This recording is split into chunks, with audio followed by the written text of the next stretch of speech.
Hi, and welcome back to Football Made Simple.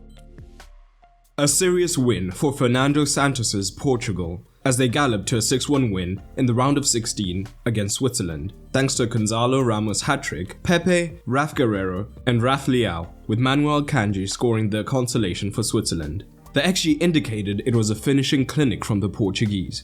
But what tactics did we see during this match? And how were Portugal successful, but Switzerland not, despite using very similar systems? Let's take a quick look. And we'll begin with Portugal in possession.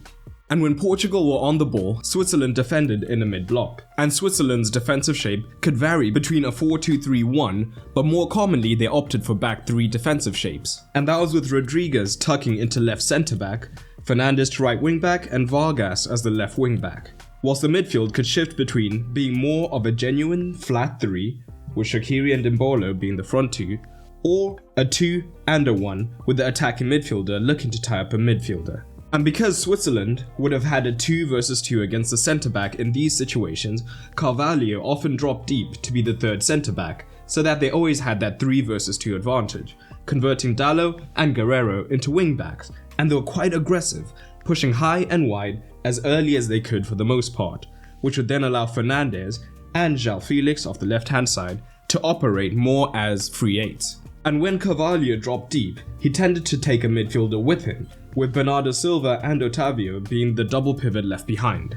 And as you can see, that meant that Switzerland were often defending in man-to-man situations, which is a very difficult system to pull off, as it means you essentially have to win all your man-to-man battles, otherwise you'll be a man down somewhere on the pitch. In addition, it also makes the individual quality of the attackers more important, as your defender has to win those 1 versus 1s. Carvalho is now the centre-back, and an extra midfielder is committed to him, meaning that it's a 3 versus 3 situation. And in response, it's become a man-to-man situation all around the pitch, which is a seriously dangerous position for Switzerland. And Portugal were able to immediately manipulate the back line of Switzerland because of these man-to-man situations. And the responsibility for doing so fell on Fernandes and Felix either side. So, with the wing-backs being extremely aggressive and forcing Switzerland's own wing-backs much deeper, we began to see both Fernandes and Felix comfortable to drop into these positions. So, these 1 versus 1 situations meant that if the centre-back remained deep,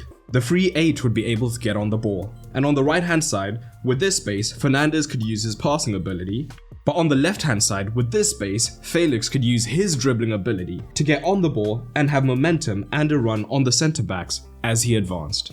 So, when they did drop, we did see the wider centre-backs having to come towards the man, which would leave a massive gap in defence for a man to potentially make a run, or a midfielder now had to drop deeper to cover, now affecting their integrity in the central region. So here, it's Fernandes who's dropped deeper, and that's Rodriguez that's been drawn out of position to look to cover him. So now Switzerland have had to shift to a back 4. And this shape was most dangerous down the left-hand side for Portugal, where with Guerreiro high, would often see Felix drop into this position, and Akanji had to be aggressive in following his man deeper, leaving this gaping hole. So Guerreiro could initially show short before looking to run in behind to make the most of this space. And this does even lead to a goal. João Felix is dropping deep and Akanji is drawn towards him. And because everything was man-to-man as we discussed, there is a massive gap left in behind the space vacated by Akanji and Fernandes. Guerreiro makes the run but initially doesn't get the ball. But running the play on, he eventually gets a bunch of space, with both Fernandes and Akanji drawn way out of position.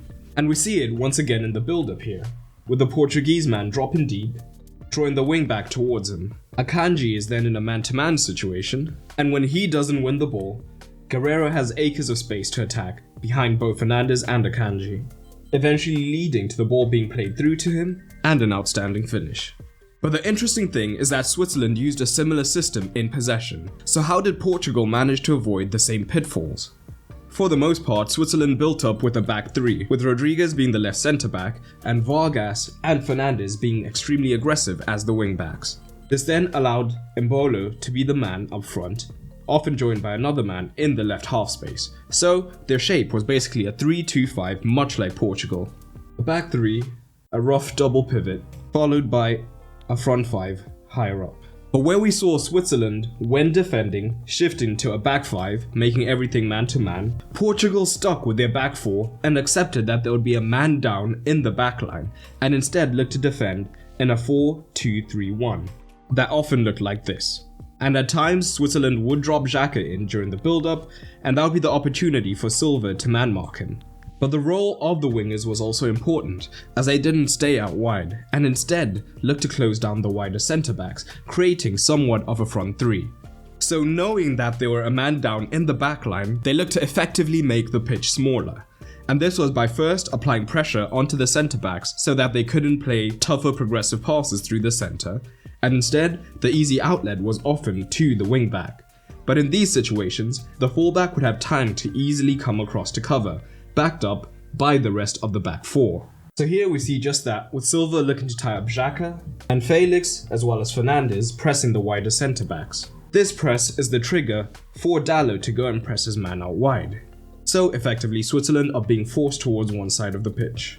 But these situations meant that Portugal were accepting that Fernandes would often be free on the right hand side, and they were hoping that the pressure from their forwards high up would make the switch too difficult to play.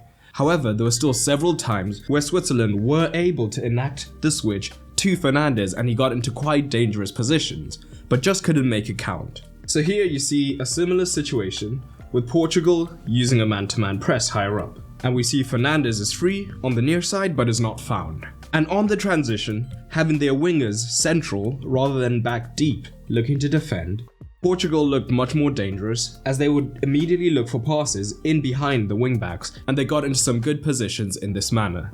Overall, the performance was just as impressive as the result for Portugal, and they'll fancy themselves against Morocco. But Switzerland have a talented side, so they'll be bitterly disappointed by this showing. For the managerial tactical scores, Santos' risks paid off, although the scoreline was undoubtedly flattering. But still, he earns a solid 7, while Yakin earns a 5. But what did you think of this match? Drop it down below. I hope you enjoyed this video, and if you did, you might enjoy the content available on my Patreon.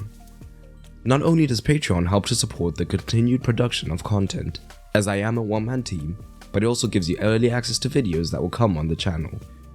You'll also get exclusive videos, get to vote on polls, and so much more.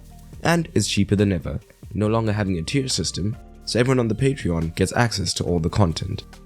So head over to patreon.com/footballmadesimple to check it out. And a special thanks to my latest patrons, like Andre Jabbar and Gabriel Israel. But that's all for today, and remember, keep it simple.